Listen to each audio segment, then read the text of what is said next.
ప్రజలందరికీ కూడా 79వ స్వాతంత్ర దినోత్సవ శుభాకాంక్షలు.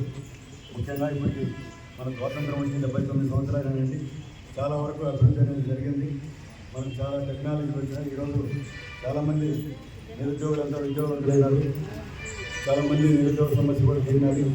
మన రాష్ట్రం కూడా మన ప్రధానమంత్రి ముఖ్యమంత్రి గారు వాళ్ళందరూ కూడా ఈరోజు దేశవ్యాప్తంగా అందరూ కూడా జరుపుకుంటున్నాము. మనకు రాబోయే కాలంలో ఇంకా మంచి భవిష్యత్తు టెక్నాలజీ జరిగేది ఏదైనా అభివృద్ధి పథకాలు కూడా ఇంకా బాగుండాలని ఆశిస్తూ అందరికీ కూడా ధన్యవాదాలు తెలుపుతున్నాను. 59వ స్వాతంత్ర దినోత్సవ శుభాకాంక్షలు. ఈరోజు మనమందరూ కూడా ఈ స్వాతంత్ర దినోత్సవాన్ని జరుపుకోవడానికి ఆనాటి మహనీయులు చేసిన త్యాగ ఫలితాలు ఈరోజు మనం అందరూ కూడా అనుభవిస్తూ ఉన్నాము.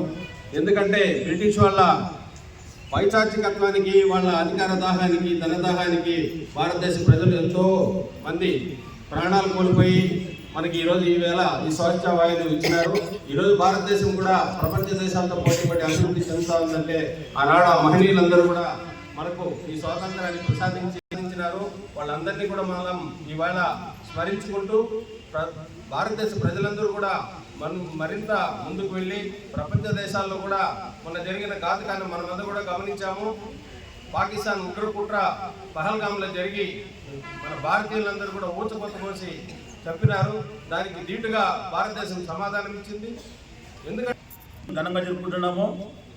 కనీసం ఈ స్వాతంత్రం మనం ఎందరో త్యాగమూర్తులు జీవితాలు ప్రాణంగా పెట్టి మనకు ఈ స్వాతంత్రం ఇచ్చారు. మనమందరం ప్రతి ఒక్కరూ ఈ స్వాతంత్రం వచ్చిన త్యాగమూర్తులను ఒకసారి మనం స్మరించుకోవాలి.